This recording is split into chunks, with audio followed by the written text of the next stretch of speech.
Today we celebrate the first glorious anniversary of the information purification directives. We have created, for the first time in all history, a garden of pure ideology, where each worker may bloom, secure from the pests of vain contradictory thoughts.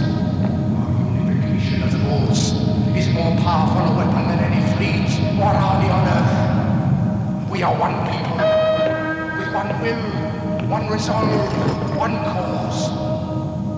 Our enemies shall talk themselves to death, and we will bury them with their own confusion. We shall prevail. On January 24th, Apple Computer will introduce Macintosh. And you'll see why 1984 won't be like 1984.